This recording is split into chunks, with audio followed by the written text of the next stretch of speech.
Whether it is America's illegal invasion of Iraq that killed 1 million people, or the failure to provide peacekeepers in Haiti, or the indifference to the genocide in Myanmar and Rwanda, the UNSC and the P5 nations have failed their duty to us and their duty to the world, their duty to the United Nations. We think the United Nations needs to change. Two arguments in this debate. Firstly, on why our world sees increases in UN's accountability and reputation, and secondly, on why we maintain member commitment on our side of the House. Before this, 3 points of setup. Firstly, what is the UNSC in the status quo? It consists of 15 member nations, with the P5 nations of Russia, the US, China, Britain, and France as permanent members that have veto power over any decisions made by the Council. It is the only UN organ that can pass legally binding resolutions, and it implements things like sanctions and withdrawing aid and employing peacekeepers if needed. Secondly, the current UN General Assembly is largely a neglected and symbolic institution where every country has one vote, but their votes and their resolutions have no capability to be binding. The countries are apathetic, are seen how UN General Assembly nations only pay 7% of the expected peacekeeping budget given by the UN Charter. What then does our world look like? Likely, this new UN General Assembly was created after 1991 and the fall of the Soviet Union, and it gives our perception of being dysfunctional, and after the post-war unity, the need for veto power, because the US and the Soviet Union are no longer fighting each other, is far less. This is likely when this debate happens, and likely when the debate occurs. We say the General Assembly can pass binding resolutions on our side of the House, but they also deserve the right to non-binding resolutions, so they're able to do both, and all 193 countries have the same voting power. We're fine with the Security Council not existing, and the General Assembly taking up their responsibilities. With this then, let's go into our first argument about how the world increases the UN's accountability, effectiveness, and reputation. We say the Security Council is broken for 2 reasons. First, the P5 countries abuse their vetoes, which results in manipulation and pursuits of their own interests. That is to say, the 5 countries seek their own interests, and they often veto policies that go against this. This looks like on Rwanda and Myanmar, the Security Council refused to take action because they were distracted elsewhere and didn't want to send their own troops into the line of fire. That between these P5 nations, the vetoes often used as belligerents to end conversations before they even start. These cannot propose new policies that you know will never pass. The US has been involved in over 81 covert coups and 23 proxy wars. We don't think these countries represent the best of what the world is. But furthermore, oftentimes these vetoes don't just happen against interests, but happen for very petty issues, like how Russia is currently holding the UNSC hostage for leverage against the fact that the US is sanctioning itself, not because they actually disagree with things that the UNSC wants to do, but because they don't want to support the policies of the United States.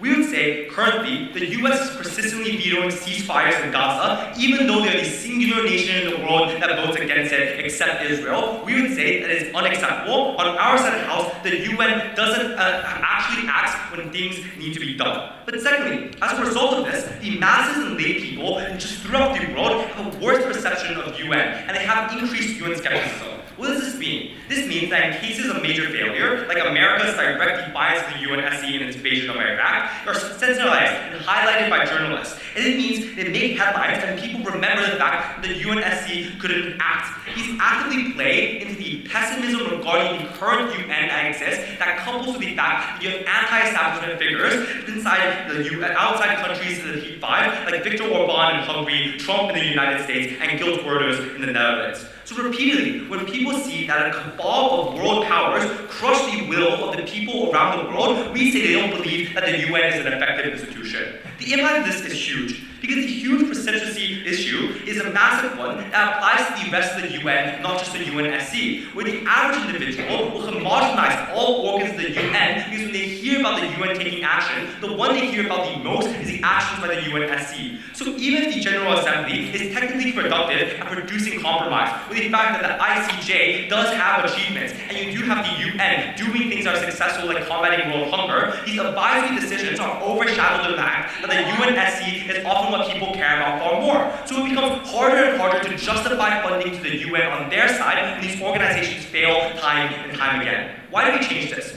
Without vetoes, the General Assembly represents itself as a more organized and collectively fair organization of getting things done. So this appeals to the citizens of non-P5 countries that have reduced anti-Western settlements because they think that the system is finally fair and their voices are finally heard. It means more money for the United Nations, but it isn't just more money for nations as well, but it just means that countries and individuals see the United Nations as more representative, so they're also more likely to cooperate with you more. The UN projects to spread human rights become easier because these countries allow you to go in their countries and do things. The WHO have more power inside countries because countries want to cooperate with UN organs when they're seen as more effective. Within the Assembly itself, we also think that the UN just takes more actions to solve issues, and this is the most important impact. That currently, issues aren't being brought up or explained to the UN because they know they're going to get vetoed, and when they do, they're still prevented by these P5 nations. On our side of the house, in the instance where you have issues where singular P5 nations oppose them, like how the US and Israel is the only one that votes against debilitating sanctions on Cuba, the UN is able to take action on our side of the house because of a simple majority vote within the General Assembly solve this. This means we get peacekeepers in Haiti. You can send aid to the famines and sanctioned nations are actively committing genocide. This is the largest impact in this debate.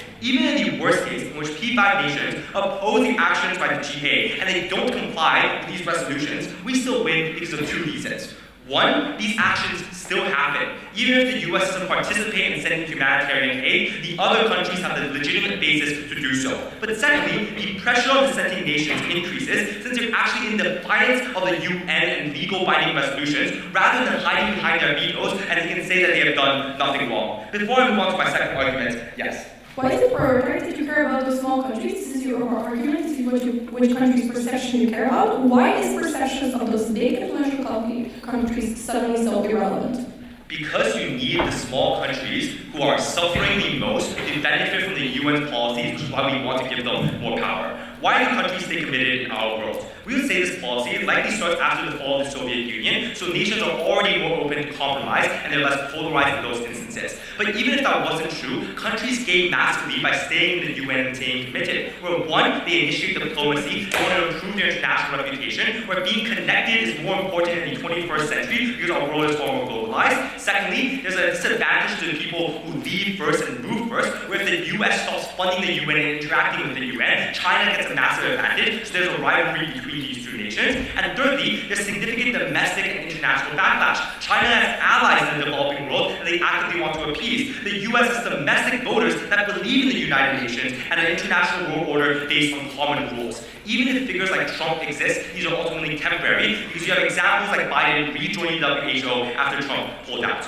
Ultimately, on weighing, even if countries pull back funding, we still get several things. One, you still have other nations like Brazil, like India, like Japan that are able to take up this new leadership and provide new funding when legitimacy increases. But secondly, these countries leading are less important in giving support to the nations that need it. Ultimately, Aaron Bushnell set himself on fire 2 weeks ago to protest the humanitarian crisis in Gaza. Before he did that, he told us to ask ourselves what would we do if we were in genocide, if we were in the apartheid, if we were in Nazi Germany. He said that we were doing it already. It is unacceptable not to act when bad things are happening in the world, and we will say the whims of singular nations do not have a right to stop the world from caring. We're very proud to propose.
Jullie hebben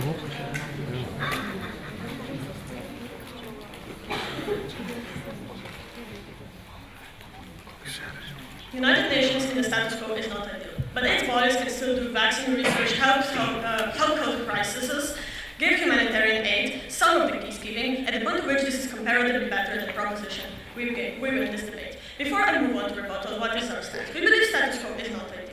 UN is maybe not doing much good, but still some positive things that we should care about, like sanctions on countries who are doing harm, like Mali, for example, and carrying out missions and little things. Now, let's move on to rebuttal from the proposition. They're trying to say that small countries are something that is the most important here in the debate. Now is the question, now at the point at which we prove that the big countries are the most important factor, that they give us so much more reasons to this is where we win this debate. Now, they told about funding of other countries. They are talking about how more countries are now involved. Now there is more funding that you can get because more countries are involved. But can you see that countries like USA and big majority countries are the ones that are really important when it comes to funding, which is also going to be explained in our arguments, because they give so much, they have so much money that they give to the United Nations. For example, 30% of the funding of the United Nations comes to the USA. And how can the proposition team claim that at the point at which even if USA leaves, small countries are going to make a factor that now means that there is going to be more funding? At the point at which we prove to you big ones provide more funding, their argument here does not stand. Now, the proposition team came up with reasons why actions still happen even if the USA leaves. But here we're also connected with our argument, which I will engage with later. But basically what happens is that when the US leaves, we prove to you that what is going to happen is that it is going to be an argument. Now, they were talking about how vetoes keep being abused. But vetoes are here an important factor because of the vetoes, the big countries that use them, they have the incentive to actually listen to the United Nations. They have the incentive to actually stay because they have power through vetoes. If we remove vetoes on the comparative, the big major countries that have the biggest impact in the world have no reason to obey the United Nations, which will also be against it again in our argument. Now, is this in debate the question, what is more important for small countries or big ones to be a factor in the United Nations? Now I will talk about this in my argument. First argument is important countries lose the incentive to listen to the United Nations. Why does this happen? In the status quo, we see a trend of countries defying resolutions of Security Council.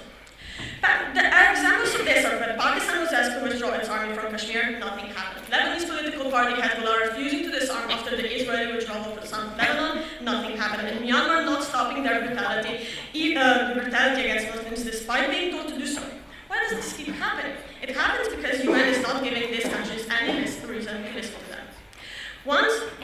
There is no deterrence. Examples in status quo show that if you disobey the UN, nothing happens and there are no consequences. But secondly, those countries also aren't benefiting from the United Nations. While it might be worth to listen to IMF or press because it gives you money, there is nothing you get from the United Nations. Status quo might be bad. There is one good thing about it.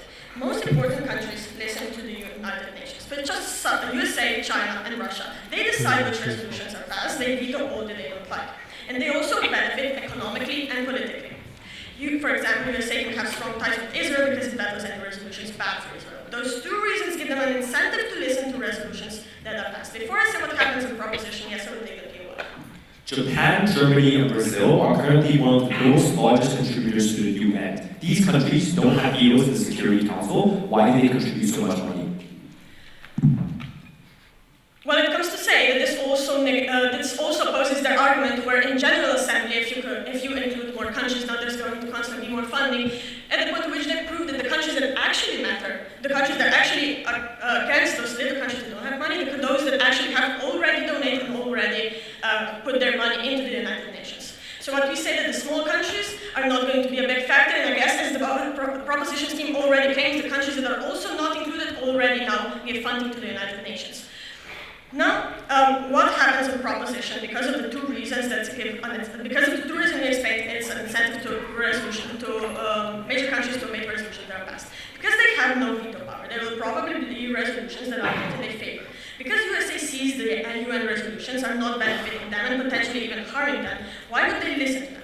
This is then exponentially worse since status quo proves there is no punishment from displaying the United Nations. Even if proposition tries to claim that for some reason there will be punishments, how does one punish the world's biggest superpowers, which many alliances and many countries' economies are dependent on them, especially for something minor, since many countries have already been disobeying UN for decades with zero consequences?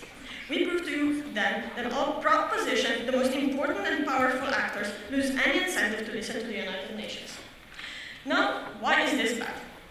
First thing we tell you is it's bad because of the 5 permanent members.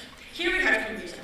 Impacts of them are much greater than small countries doing something questionable, like Myanmar currently causes revolution inside the country or in the region. So USA is a much bigger country with a lot of influence and a lot of resources.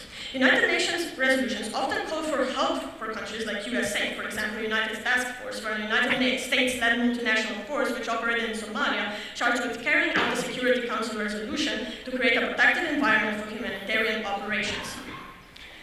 Now, countries like USA are the only ones that can carry out such operations because of the scale and the complexity. They're the only one with such resources. If they suddenly start refusing, we will suffer a lack of humanitarian and political help globally. In the general, making peacekeeping much harder without important countries on board. But a sad thing about 5 permanent members is that they give so much funding to the United Nations. Because 30% of the nation's funding comes from the United Nations. Even if they say Brazil and other countries put so much more, it is combined. If you see the statistic, 30% is by the US and comes to the United Nations. Do you know how much 30% is? Even if Brazil and some countries have the majority, 30% of the funding is still a major amount. And other nations that are not involved, even in the conflicts, are now hurt. Why? Because United Nations also has bodies like World Health Organizations that care for malaria and bacteria vaccines and research and recommendations for doing COVID and so much more.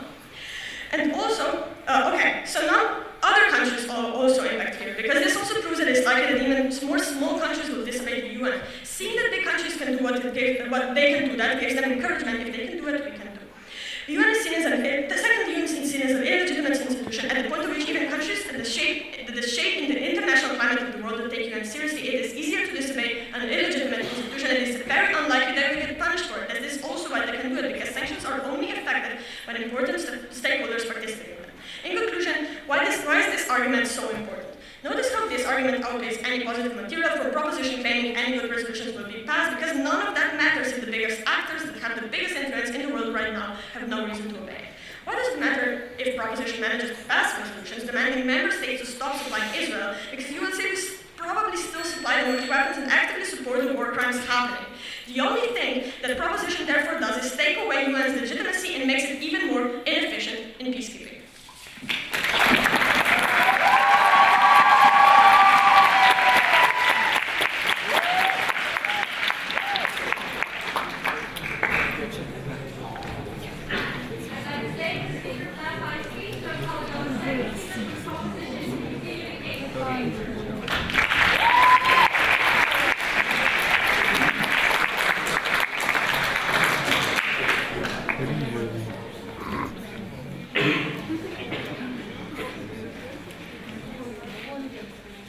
At best, opposition's case is one that is remorseful, because it says that people living in the Gaza Strip should die. It says that people like Aaron Bushnell should die because we can't afford to piss off the biggest 5 of our nations. We reject that value, and that is why we propose 3 quick clarifications. Number 1, their case has literally no impact because the interests they identify are those of common interest. The interests they identify, such as humanitarian solutions or environmental fundings, are going to be attributed to on both sides of the house, because independent of whether they are joining the UN, the US, Russia, and China have interests to fund those solutions, because the US and the UK, for instance, will be harmed the most if they don't support environmental issues, because they will face the most reputational backlash if they don't aid humanitarian crisis, which is why in most of the cases that they identify, this is irrelevant to this debate, this is funded on both sides of the house. But number 2, they got a characterization wrong. This is not big nations via small nations, but this is the 5 big nations versus the rest of the world. We identify to you from Clement's speech that there's other big nations in the UNGA, such as Japan, Germany, and India, India, which have every ability to have sanctions and funds and send peacekeeping troops, which are also on the side of proposition. But number three, their case is not grounded in reality, right? Because the only offensive case we get from opposition is telling you that somehow there's incentive to check in each other and therefore policing happens.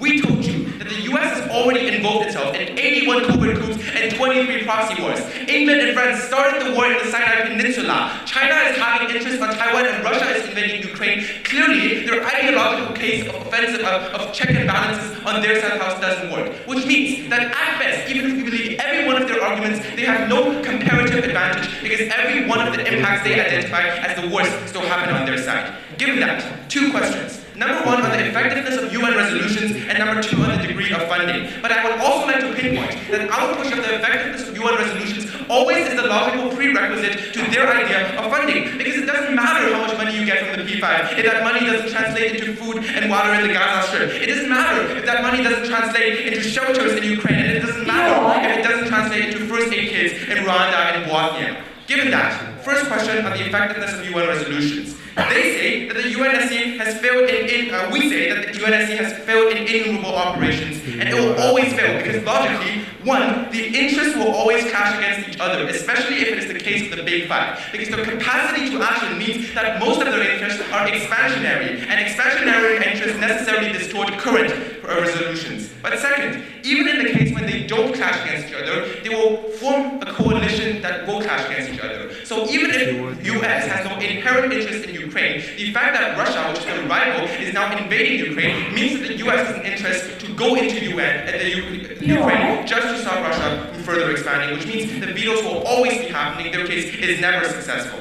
I want to preemptively respond to their idea of like, on our side, it's not different. Because on our side, it will be different for three reasons. Number one, it is not true that the non-aligned movement is not existent, right? Because countries like India, Germany, and Japan are really significant to nations such as the US and to Russia, because they are economically superhouses. They're energy-wise superhouses. They are politically dominant, and they will cause huge amounts of scrutiny on the US even if they don't comply to on their side of the house. But number two, we're comparatively better at worst, because at worst on our side, the US would have to leverage Sri Lanka, would have to promise Sri Lanka interest and money, because or else Sri Lanka joins China, which means that at worst on our side, we get communication and collusive interest for the developing nations that need it the most. At best on their side, they get a veto that crosses off all chances of negotiation. Then they say that the UN will lose all its power on our side of the house, and this is the main push they get. But the premise of this is that the P5 will become uncommitted. This is not true for two reasons. Number one, Clement already gave you three independent links for why that is true, but the most important is the first mover disadvantage, where if the UN has been established since 91, and now you want to pull out, then the other side, your rival, will utilize that power. But number two, they say for the mere benefits of it, because A, there's a reputational crisis on most of the democracies in the West. That is to say, if I'm Joe Biden right now and I want to pull out of the UN, my political enemy is actually utilize this choice and scrutinize me for that, which means that I will unlikely to pull out of the UN. But second, it's just legitimately, the UN is just a source of legitimate means to exert political power, which means just on a cost-benefit analysis, it's unprofitable for any of the P5 nations to exert out of the UN. Given that, I'll take the floor. China in the status quo already has leverage over Sri Lanka. They don't even need to do stuff. They already have leverage they're just likely going to use. That's true. I have two responses. Number one, this is why if the US wants the Sri Lanka vote on our side of the house, the US has to give the Sri Lanka more benefits. On your side, the US just vetoes. But number two, that's not enough for China to dominate the UN because there's 193 nations in the UN. You need 90 of them to pass a resolution. China still has an incentive to negotiate. Third of all, I want to weigh this. In the worst case on our side, we still get sanctions from nations like Germany and Japan, we still get peacekeeping troops from Bangladesh and Indonesia, and we have internal scrutiny on the US and Russia. But why does the G8 take action? Why is it so much better on our side of the house? Because number one, they're no longer apathetic. The global South currently feels alienated in the UN because they feel like they're underrepresented. That changes. Number two, the P5 joins the UNGA, right? Because on our side of the house, important diplomats, such as Joe Biden, will not actually appear on conferences and UNGA meetings, which means there's way more exposure and way more scrutiny on these meetings. The general importance of every single UNGA resolution is only more efficient on our side of the house. But then, why are GA decisions usually and intrinsically better. Number one, smaller nations have less expansionary interests, which means that most of their interests are developments in harmony and defensive interests, which means that even if they can prove that on our side the interests of 5 nations are damaged, these 5 interests are expansionary and inherently unjustified because they damage others. On our side, the rest 193 interests are likely to be defensive and that of harmonious development. But number two, they have increased humanitarian aid and increased harmonious development on our side of the house because, again, only on our side of the house we get because only on our side of the house developing nations want the development. On their side, developed nations, the P5, likely want to stop the development because they want to remain in hegemonic power. Second question then on the degree of funding. They say that the P5 will prove crucial fronts. Number one, our first argument literally turns this, because on their case in the long term, funding is decided by governors who have to listen to civilians. But we prove to you why the reputation of the UN decreases, or even civilians in the US think that the UN is unimportant because it has literally proved its incompetence in every single of the solutions, which means in the long term, even nations like the US either resort to other organizations like ASEAN or NATO, or they just turn into conservative and isolationist policies like Trump is doing right now. At best on their side, in the long term, there's no funds. But second, these nations will fund, right? Because again, US sees Russia intervening, and they have an automatic interest to fund no matter on which side of the house. But third, even if we have significantly less funding from the UNSC, we have significantly more funding from the UNGA, once they're interested now. And this is important, because they may tell you that the UNSC constitutes 30% of the funding. Yes, but the rest 193 nations constitute the other 70%, and they're not paying that much of it right now. We're paying that money on our side of the house. Lastly, I want to weigh why the funding of the UNGA and the participation of it is way more important than the funding of the UNSC. Number one, because this funding is just spatially more grand in number. Number two, because this kind of funding is also non-monetary. The US cannot promise land to Syrian refugees, Turkey can. The US cannot promise peacekeeping troops because all of their civilians are protected, but Indonesia and Bangladesh can. These are non-monetary resources that we only get on our side of the house that are currently underfunded on their side of the house. But third of all, the resources are used everywhere and not collusively on single occasions that don't need the peacekeeping troops at all. For these reasons, I'm very proud to propose.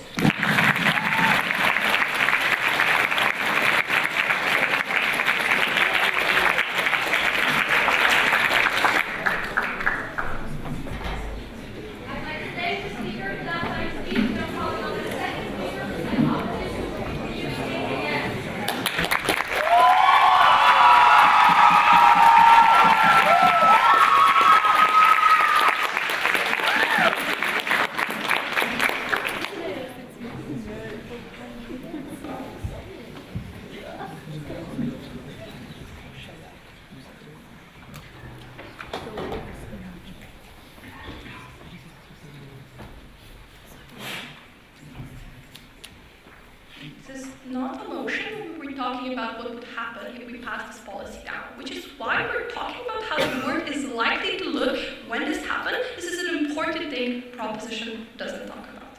In my speech, a few points of rebuttal, then moving on to our second constructive. Firstly, let's see what is likely to happen. We're defending a world in which we decide a proposition that's in a hypothetical world. Let's see what is likely to happen there. Firstly, let's talk about funding. Proposition claims that other countries are going to do that. The way they try to prove to you that is, for example, the BOI, at the point at which they say, oh, but like Japan also funds. This is something that is Firstly, why is the example of Japan not really important? Because in 2020, there were talks about how there is an idea of like countries like Japan being included. Japan is being promised things. Japan is a country that is likely going to become a permanent member in the future. This is why this example is out of the debate. But secondly, they never engaged with our first argument. At the point at which I explained to you that now, because you see that other countries are backing out, and UN clearly isn't as important of an institutions, at the point at which USA is not influential, at the point at which China isn't willing to be influential in, you don't see this institution as something that can be a very powerful tool. This is why you have no incentive to then fund this institution at the point at which you see others also aren't doing it. So not only do we decrease this 30% from the USA, you also decrease whatever the number from China, whatever the number from Russia, whatever the numbers, all the other those of 5 people kind of members, but also a decreased funding from all of those other countries simply at the point at which you see UN is even losing legitimacy and losing power, even if they haven't wrapped in the status quo. This is something that is also decreasing. What is the response from the side of proposition here? Oh, but you have incentives to commit. Why? Because this is a problem. Because they try to tell you, oh, but like people are going to be sad if you cut funding. But notice how we never cut funding. We just never put this into funding. No, thank you. This is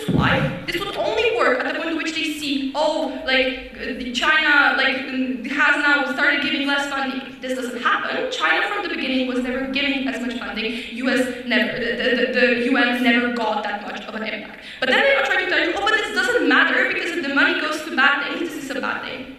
Panel, notice how World Health Organization is a really important thing at the point at which we're getting vaccines for malaria, at the point at which we're giving humanitarian crisis, at the point at which we're developing sexual health in developing countries. Those are really important impacts that we do believe the money going for those things, we want as much money possible going for this. We believe that this is the right money and this is where we want this money to go.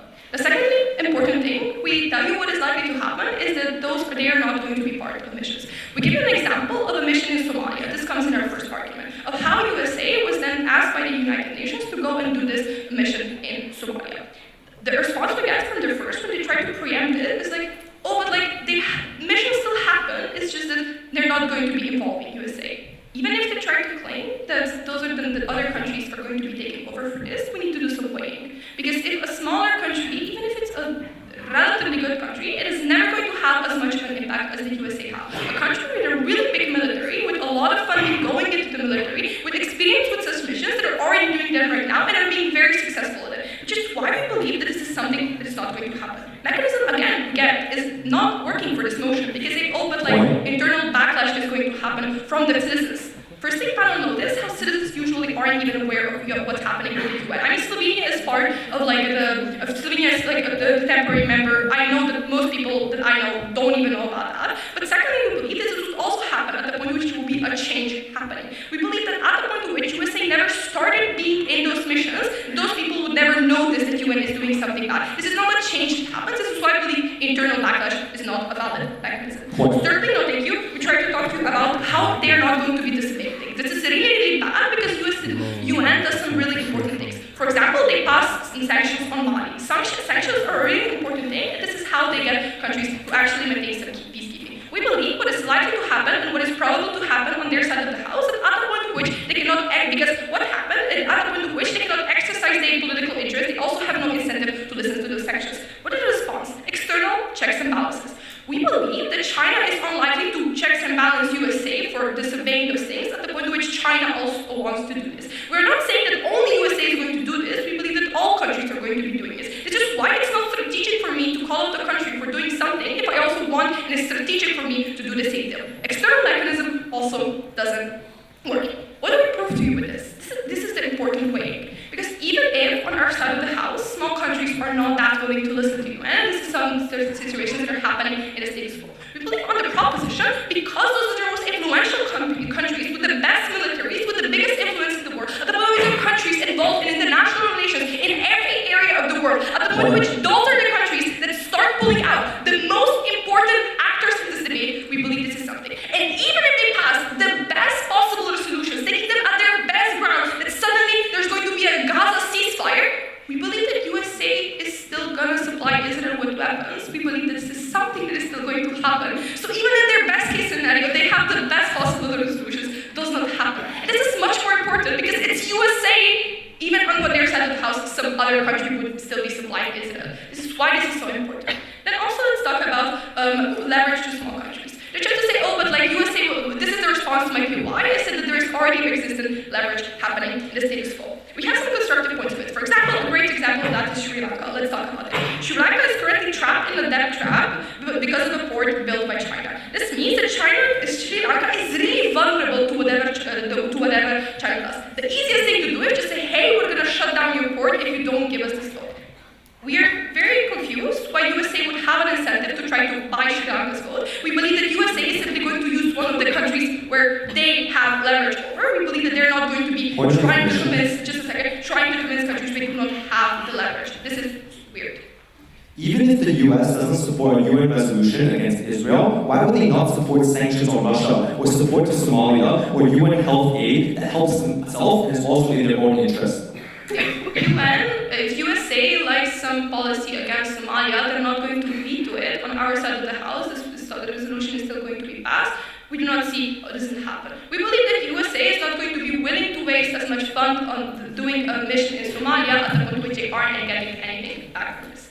Now, even if we don't buy our case yet, we give you a certain argument about efficiency. What is the context of this argument? It's really important because currently we have many urgent situations happening, like humanitarian crises, natural disasters, disease outbreaks. This is something that happens often in the world. And those are situations when UN needs to act fast. If not, the damage is going to get bigger at the point in which an earthquake happens and you don't get aid there importantly. Secondly, why is the Security Council better to deal with this? Simply because less people need to speak. Because for the General Assembly, if you want to pass anything, all of the members need to get a chance to speak. This is something that is very time-consuming. Comparatively, in the Security Council, only 50 members need to do that. But secondly, they also draft resolutions together, at the point at which only 15 countries need to be present in the drafting resolutions. This is something that is likely going to be faster and done more efficiently. Why is this argument really important? Because even if we do not buy in that we're going to be doing well on any other resolutions, those are the ones when we need most urgent situation. And likely those are the ones who are not going to be vetoed on our side of the house at the point which no one vetoed when UN gave humanitarian aid to Turkey, which is why we believe that this is something that is going to happen exclusively more efficiently on our side of the house at the point at which you do not need to listen to all actors, at the point at which you need to 100 or something members. This is a really important argument, and considering an independent path to victory, this is something all needs to engage with.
It is ironic to say that the saviors of World War II that the UN glorifies is the most likely to be the instigators of World War III. The US has funded 81 rebellions and 23 proxy wars.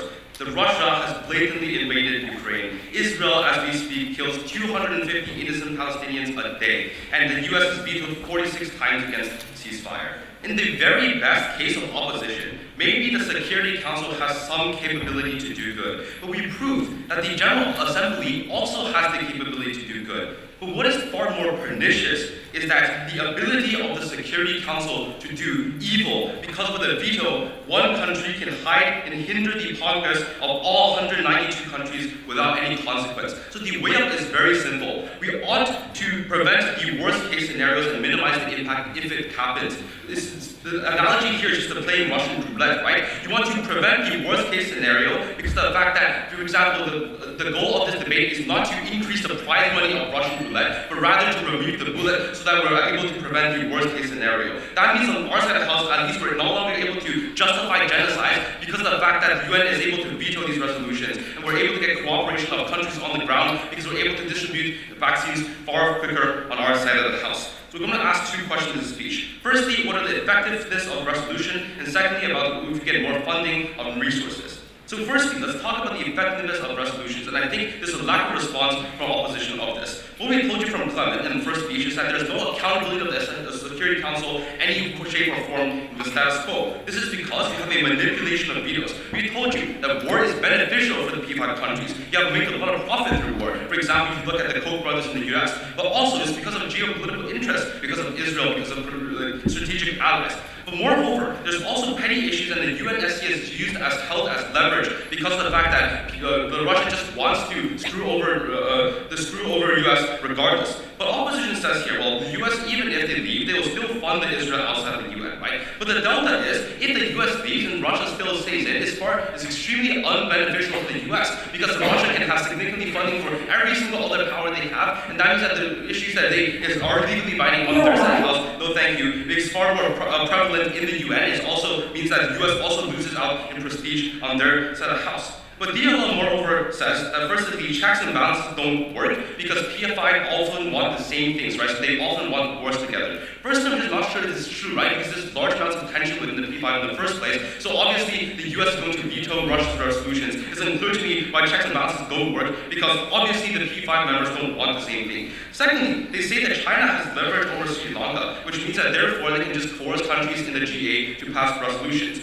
But I would argue the comparative is far worse because the fact that it's much more work for you to have leverage over a country in the first place. That means you have to have develop soft power. That means you build infrastructure. That means you have to give jobs to these people. No, thank you. But the comparative is far worse because passing a veto is very easy. You just need to raise a hand and no longer do you have to pass the policy. So the point is that on their side of the house, the leverage is far more easier because you don't have to consider the other countries. On our side of the house, in order for you to have leverage, you need to put in work, you need to establish soft power. You can argue that soft power in many scenarios is beneficial. So for example, if you look at, for example, infrastructure programs in Africa, it did give jobs towards Africans, and we think that's beneficial in and of itself. No, thank you. The third thing that DLO says is that less essentially is more effective and efficient because you don't have 193 countries speak, and therefore it's much faster, right? But the problem is, I think that firstly, we can have voting blocks on our side of the house, so we can speak on behalf of the entire group, and that can be quick as well. But secondly, though, I would say that the veto is far worse because when you veto a policy to restart, that on our side of the house, you can have passed amendments, which is far easier, and I think that the effectiveness isn't that prevalent. However, no, thank you. Why is this clash the most important thing in this debate then? Because this is a clash logically prior to funding, right? It doesn't matter what the P5 can do if the P5 can just veto stuff, even if there's a lot of money in the bank, right? Because if you use it for the wrong purposes, if you continue to justify the Israel war, then they're no longer useful in terms of the funding. Before I move on to the second question, I'll take your point. China doesn't veto all resolutions. Some resolutions are still getting passed, and because they get something back and they listen to them, they do. Why are all of those resolutions that are passed so irrelevant? Okay, fine. Maybe China does not veto some of the resolutions, right? But obviously they're going to veto the most geopolitically strategic. That's why the U.S. has vetoed 46 times in favor of Israel because it's the most important strategic democratic window in the Middle East. So obviously you can have those uncompetitive issues that everyone agrees to, but that's not important in this debate. Secondly, then, in terms of funding and resources, opposition says that essentially when countries lose power and they have no incentive to be proportional, because there's no proportional power in the UN in terms of funding, right? So DLO says a few things here. Firstly, because Japan doesn't have enough funding and therefore they are unable to compensate for the funding that the US pulls out. But this wasn't the point of our POI, right? We told you that there are countries that are extremely rich that are still in the UN that without a veto power. So if we're talking about a UN that has not had a veto power since the beginning since 1991, that means that the US has never had an expectation of having the veto, and given that rich, presumably they're still be able to stay in. The second thing they say that the United States is good because they put peacekeeping forces in Somalia, right? But maybe that's true. But if you look at the statistics and the status quo, half of the UN peacekeepers come from India and Bangladesh and Pakistan. So obviously it isn't true that in many scenarios that the other developing countries in the non-violent movement is far more prevalent in this scenario. So that means it's specifically not true that the US has so much leverage over the US. But we gave you actually 7 responses as to why we have far more funding where it's marginal at best. Firstly, we told you that after the after the fall of the USSR and the fall of communism, we have countries that are far more open to compromise, and that are more likely going to support this and not withdraw funding. Secondly, though, there are benefits to stay because of reputation. This is because of internal optics, right? For example, the US calls themselves, no thank you, the leader of the free will. If they're not able to cooperate and they're not able to be on the platform that can communicate with everyone else, then they're obviously no longer the leader of the free will. We told you why Joe Biden rejoined the WHO, and therefore they're more likely to stay funding. Thirdly, Clement told you that there's a first lever advantage. So insofar as US believes Russia can fund every single other country to establish soft power, and therefore the resolutions that are being passed are formally in favor of Russia, and that means that US is losing out in terms of opportunity cost.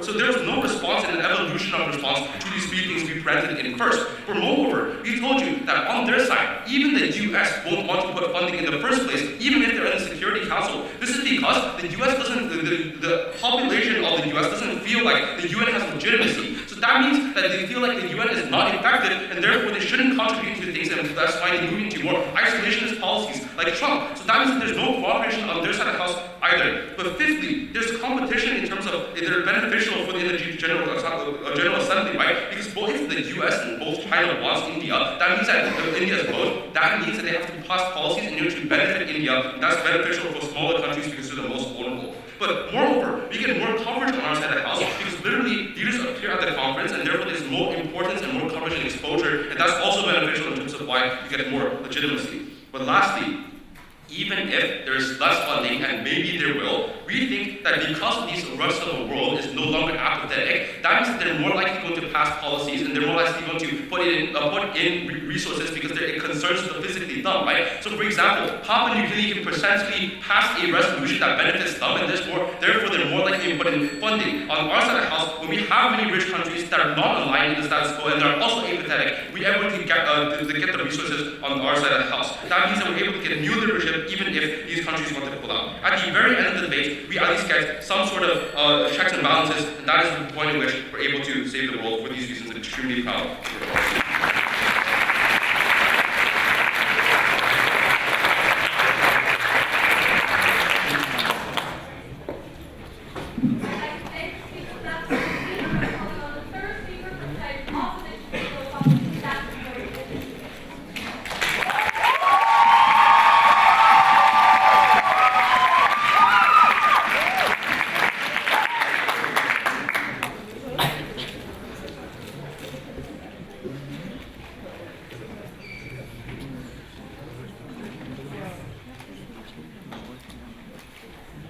Without the presence of the Security Council, we would have never been able to efficiently and quickly enough stop the Ebola outbreak. In my speech, I'll be going through major clashes I found in today's debate. Firstly, on efficiency, then secondly, on funding. On efficiency, we have 2 points. Firstly, on passing policies. Who is more efficient at passing policies? What we tell you on the side of opposition, which was never greatly engaged with the side of opposition, is that passing these policies will take a long time in the General Assembly because all 193 members have to have speeches, have to present their own ideas to the General Assembly, which takes a very long time. Why is this so important? Because this is important in emergency situations. Like I said, in the Ebola outbreak, in the malaria outbreak, during the COVID crisis. These are issues that have to be solved in a very quick amount of time. This is something that the side of proposition doesn't have at the point at which every single member, every single representative has to have something to say. Why do we achieve this better on the side of opposition? Because we have 15 members. These 15 members also have to have something to say, but you have to admit that 15 people having a speech and 193 people having a speech is a much different time. No, thank you. But what we also get in these passing policies is the second point of having actually effective policies. What the side of proposition says, we will have effective policies because most people will agree with that. But what we tell you on the side of opposition is that these policies that will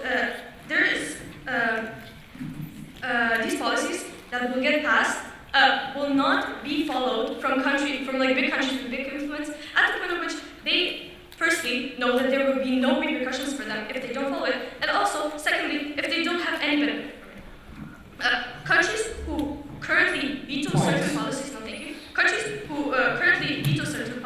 would not listen to them either way. We have no delta on stopping ceasefire in Israel and Palestine because Lina already told you in her speech that this is not something that America would just suddenly stop doing because they still want good ties with Israel because Israel is also a rich country. So they will very likely still give them military assistance. Where is actually the delta in this? The delta is on those policies which would be passed either way with the Security Council. Why is this the delta? Point. No, thank you. Because even if policies are then passed on the side of proposition, they are not followed. Therefore, we are not actually fixing anything. We are just creating the illusion that we do because we are suddenly now improving. So, because we prove to you that we, firstly, pass in very important policies in a much shorter amount of time, and because we prove to you that that is so important in times of crisis, giving aid during earthquakes, happened in 2023 with Turkey, because we prove to you that we do this much quicker and much more efficiently, and because we prove to you that we actually get more effective policies at the point at which they get accepted because every single member of the Security Council agrees and is then willing to follow them because they accepted it because it was something beneficial for them. We then get more effective policies. Okay. Point. Yes. We said that the US will fund Ebola anyways because they care and civilians pressure politicians to fund without the UN. So at best, non-controversial issues are symmetrically funded. But at worst, on your side, the US uses the veto to stop every other nation from aiding the Gaza Strip. Veto doesn't stop. Firstly, I'm a bit confused by your question. But vetoing a policy doesn't stop you from giving Israel humanitarian aid. That's just not factually true. But then, secondly, regarding funding on where it actually happens, I will move this onto this in my second flash about funding. What Prop tells you, we will still have funding because people still care about these issues and because these countries want to do that. We tell you that these countries will only care about these issues at the point at which they benefit from them. Why is this so? Because it is more likely that you as a country, firstly, this already is happening in the status quo. They mentioned the case of Brazil and Japan already donating to United Nations Fund. This is only because they are already members of the Security Council. It is beneficial for them to invest in something they are currently part of and currently have a leverage and power with them. If they were not members of the Security Council, it would be much less beneficial for them because they have much less power within the system. At the point at which they have some current power and influence over these decisions, it is more beneficial for them to actually invest in certain problems because they know this will be then something, this will now get something. But also on this point of funding, if from the beginning these big countries wouldn't have funded the United Nations from the beginning because they couldn't see the profit, then the United Nations as an institution could have never developed to the point in which it was today. This organization was only funded because these countries had veto power, because they knew that they had leverage over this, because they knew they had guaranteed power. This is why it was in their best interest to actually invest, because they knew they could actually actively help it. Also, on the funding. The funding on the side of the proposition is then lost because countries no longer have this big incentive of actually donating. They say, but USA and UK still have the incentive to save the environment. Yes, they do, but if it is guaranteed that other countries will fund it instead of them, they are likely not to do that, and we lose on the big percentage of money that could have been. But now, I would like to move on to some comparative and some actually weighing, also about checks and balances. The Saturn proposition tries to claim that only they have checks and balances at the point at which USA doesn't do something according to the resolution being passed, and because of this scrutiny, USA is likely not going to do that. What we tell you on the side of opposition is that we uniquely have these checks and balances at the point at which the USA can immediately veto a dangerous resolution proposed by Russia. These checks and balances do not exist on the side of the proposition at the point at which China wants to do the same. China is not going to scrutinize America for not following something because they, in the future, would likely not want to follow some resolutions as well. Therefore, it would be hypocritical of them to do so, but also very nonsensical. What we also tell you in Lina's speech is that by scrutinizing, it is much less likely that they will scrutinize these countries, but villainize them in order for personal profit. For example, China saying, look, USA isn't following orders, and therefore you should invest. Okay, so let's do some probability weighing, which I think wins today's debate. What is more probable?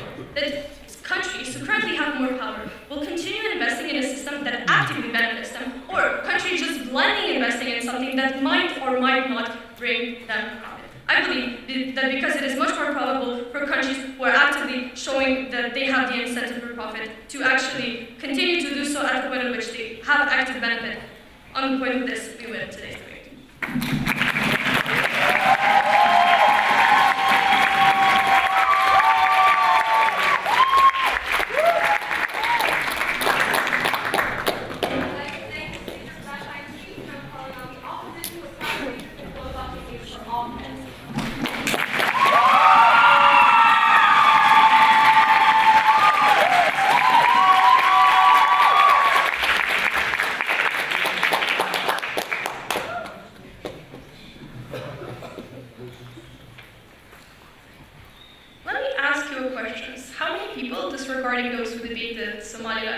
participants at last year's Worlds who actually know about Somalia.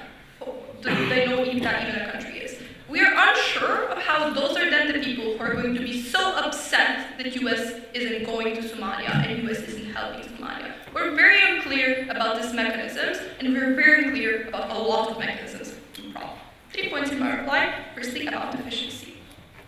I was thinking about how prop responded pushes at the point at which we say that the big countries have no incentive to listen to resolutions. The only mechanism for this we get is checks and balances. I deal with this in my speech, but need not extend this. At the point at which USA wants to do this, it is not very strategic for them to then check and balance China when they want to do it. This was a mechanism that we give to you, and then this is the only mechanism we get. This is why do we watch this point? Because even if they say that some good resolutions are getting vetoed on our side of the House, those same resolutions are simply getting disobeyed on their side of the House. They can never give us positive material on, oh no, we're going to solve the situation in Gaza, at the point at which you don't give me reasons on why, even if this ceasefire is passed, why is it likely that the USA will listen to us.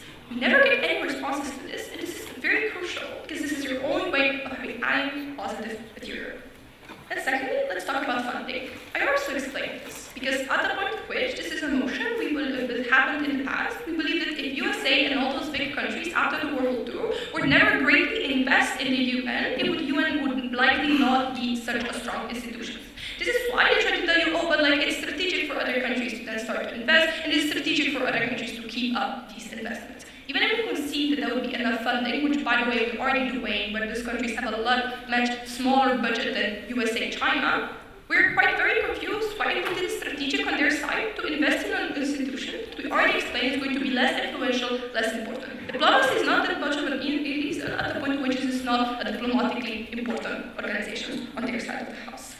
But why is this so important? Because we believe UN, even if it's not ideal, it still does good things. Because ICC would never be able to deal with all of the accuses that are happening because of the situation in Gaza. It would never accuse anyone of doing crimes against humanity at the point which is a less funded institution, at the point which is an institution that simply has less judges, less employees. This is something that is going to be less efficient. But secondly, about World Health Organization, I already talked to you about how there's so many positive impacts from those organizations on the developing world and on the world in general. But also, notice how they never respond to our second argument, it weighs above all of this. Because in emergency situations, we need UN to act fast, and we need UN to solve those situations. This is an incredibly important argument at the point to which, for example, natural disasters are causing millions and millions of people to die, especially with global warming and those things happening more and more often, with many wars happening currently. We believe that urgent situations are something that is increasingly important. This is why, because we don't get a response to this argument, we win the separate clash of we make UN more efficient with analysis from our argument at the point at which this process simply takes us. Then thirdly, on missions. They try to tell you, oh, but USA will do it either way, USA is has internal pressure. I already responded to this in my intro at the point at which we believe that most of the things that UN does are things that are not very famous in the general media. Because an average citizen isn't exactly concerned about the situation in some random African country, and it's something that doesn't appear in the media. Which is why we are very confused how the people in those countries are going to be backlashing and making sure US is doing all of those things. So what did it prove to you? That they don't get any positive material at the point at which them passing good resolutions is only those countries not the state solution, but we also give you weighing down the bench with those big and influential actors who have the power to disturb the entirety of the world, way above all of those other small actors who are only powerful in their region.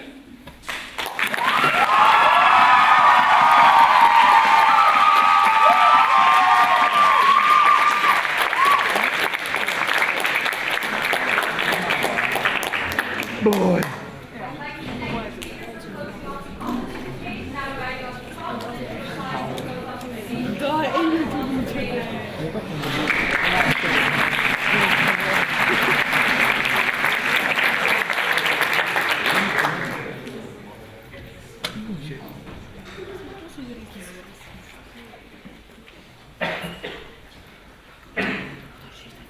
Two questions I want to talk about at the end of this debate. First, on the commitment to the UN, and secondly, on the effectiveness of the UN overall. Firstly, on UN commitment and funding. Opposition claims that without vetoes, P5 nations have absolutely no incentive to stay within the UN. Our case beats this for 3 reasons. One, they never responded to our analysis that other interests exist. This is what we told you from the first when we told you down the bench, that countries care about their diplomatic reputation, and they care about diplomacy, they care about continuing to have influence in the UN, and caring about all the other things that the UN do and they continue to agree with. This was never responded to on their side. Secondly, there are still security resolutions that these countries want. It may be true that the United States doesn't want to help and sanction Israel, but they want to help and sanction Russia. They want to go into the Gulf of Aden and protect shipping there because it's actively in their interest. So even if they don't participate in the interventions that happen on our side of the house that they disagree with, other nations and other General Assembly nations will still do so. So it is the instance that every P5 nation will always back out, is that in some circumstances, one P5 nation backs out and the other P5 nations are able to conduct this intervention. But thirdly, there ultimately still exists mutual interests that exist. The US and China both want to solve climate change. They both care about global trade. They both want to stop terrorism around the world, and they care about global health. So regardless of the fact that they have vetoes or not, these issues are pressing and large enough that they still need to fund the UN in doing so. But at best, even if we believe in what they say and they no longer fund the UN, because this mutual interest has been already established on our side of the house, the worst case on our side is the US just takes their funding that they give to global food aid in the UN and they give it to global food aid directly to the countries that need it. So it's unclear why they actually have a difference there. But most importantly, in the case of the US that they repeat multiple times, who contribute massively to the UN, our response to domestic pressure still wins. Because Lena's analysis is that most Slovenians don't care about the UN, so most Americans don't too. But Americans do care. They care about their country being a moral actor. They care about being a force for good in the world. They founded the UN, and New Yorkers watch as the General Assembly sits there every single day. I would say that is incredibly disappointing for opposition in this debate to claim that every single person is selfish, that people don't care and don't vote on the basis of morality and on the basis that the world and your country should care for the good of the world. Even if this is everybody, a significant portion of the people inside the United States care enough, and this is enough to influence elections, which is why the US has done good things in the past and why other countries have done good things. They never responded to our POI, which is that Germany and Japan, despite not having veto power, still contribute massively to the UN. It is exactly because the people in those countries believe the UN is a force for good and they're willing to donate altruistically to these countries. We say that is what matters. Now, on the effectiveness of the UN, the opposition claims that the UN already does a lot of good even with vetoes, but notice that this argument is dependent on a decrease in funding on our side of the house, which we have proven to not occur. But secondly, what else did they say? They said that you need to be fast. This is an extension that they brought up in the last 20 seconds of their deputy speech. But the problem is that they don't respond to the response that we've given you from WIT, which obviously is legitimate in this debate. It is that you have ways to speed things up. You have ways to vote quickly. And the fact that you don't need everybody to agree, because no one country cannot hold up a veto, means that you can just hold one vote, and even if some countries agree, you don't have to listen to them because the majority vote still gets passed. Things happen quickly, and even if they don't happen quickly, it is still important that they happen at some point compared to the air comparative, they don't happen at all when vetoes happen. But secondly, they say we don't solve big issues because P5 countries doesn't comply. This doesn't make sense.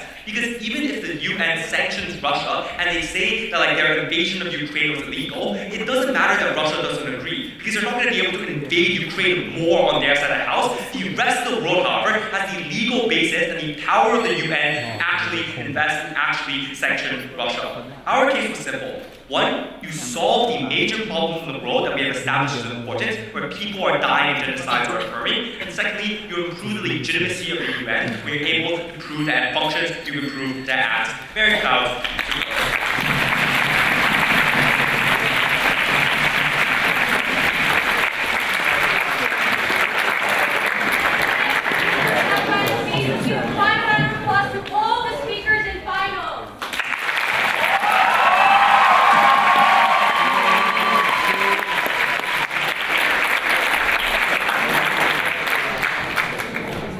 Before we start with the actual awards, I would like to use this prime time opportunity to promote a few tournaments and things happening. I was asked by the winners to do so. The first one is a tournament in Krakow WSDC Cup. It will be held from 8th to 10th of June in, of course, Krakow, Poland. There are already registrations from quite a few teams from all around Europe, also from South Africa, I believe. They will have myself, Marilena Hadjicosta, and Anna Duman on the CA team, and you're very much invited to register. If you want more information, you can approach me and I will tell you more about it. It has a very cheap registration fee, only 65 euros, including accommodation and food. So this is the first thing. The second thing is, Slovenian Debate Organization is again hosting the World Schools Debate Academy, a very intense training program both for debaters and teachers. As always, it will be held in Kranjska Gora in the Slovenian Alps. The dates are 23rd to 30th of June, and we have a really nice set of judges and coaches joining the academy, including both co-chief adjudicators of the upcoming WSDC, myself and Jelena Rov. And lastly, there's a competition in Prague happening right before WSDC from the 11th to the 14th of July. And it's hosted by Václav Sukov and the Czech Debate Association. And again, you're also very, very much invited to attend and approach me for extra information. Okay, so this is the commercials, and now we can begin with the awards. I think we're starting with the best non-speakers, and Eta will read out the names. If you hear your name, please come here. You will receive a certificate and remain on the podium.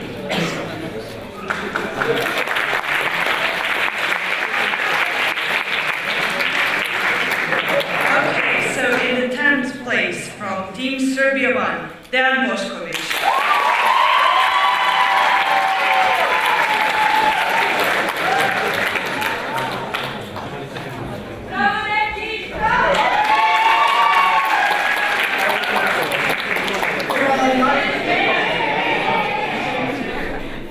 On the 9th place from Serbia 2, Nela Nadzinski.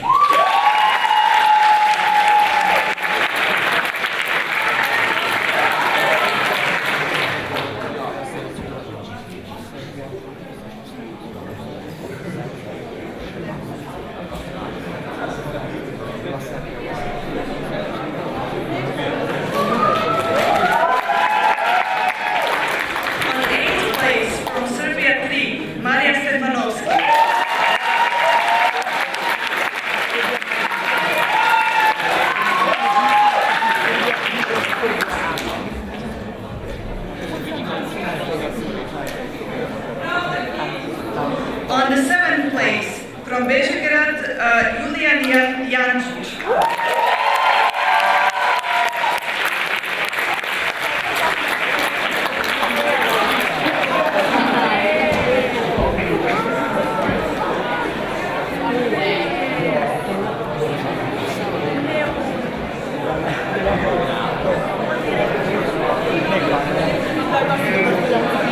On 6th place, from Serbia 1, Kristina Stanić.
speaker, we have Ida Young.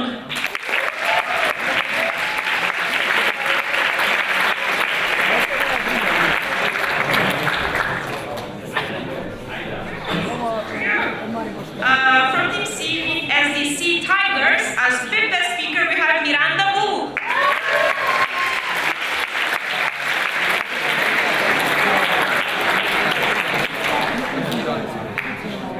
On fourth place, we have Clement Zhao.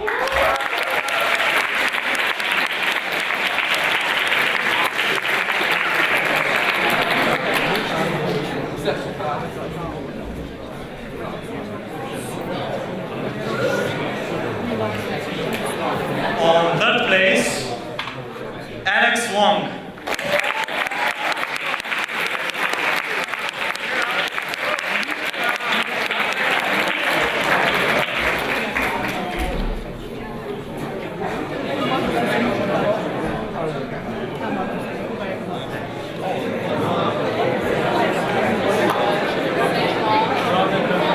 On second place, Ariel K.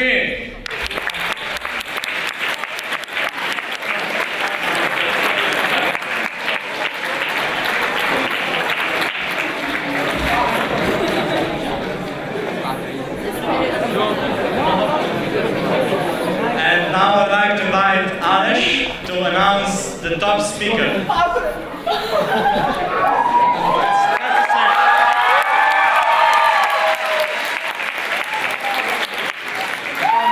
The first speaker is Sophia Gong.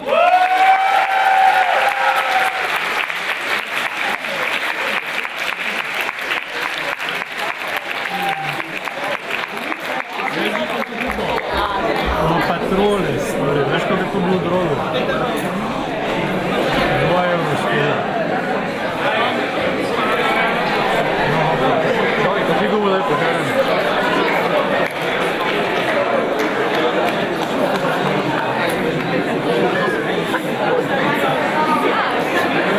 Tu se pričamo.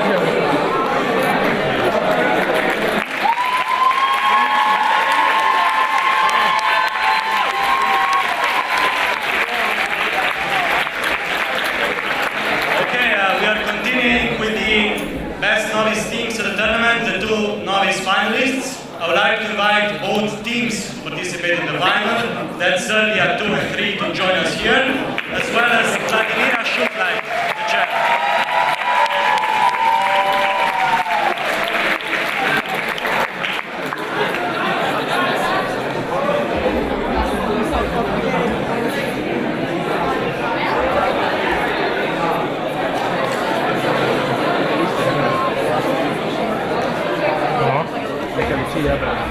No? Ecco, roba lì che si sta la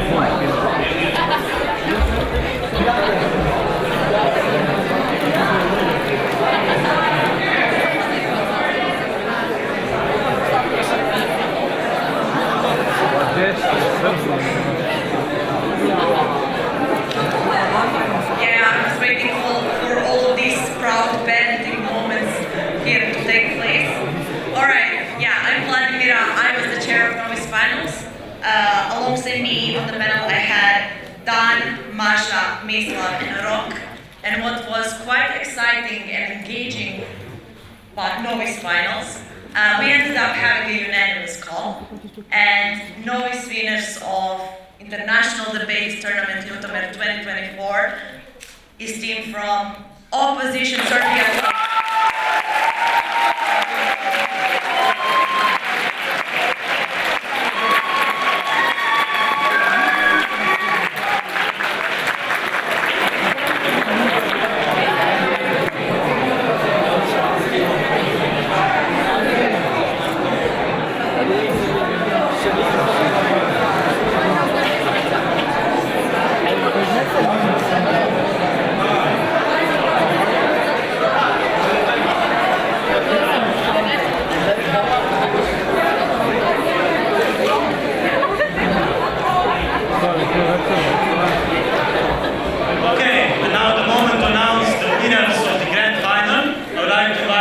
teams to join us on stage, as well as the chair of the final.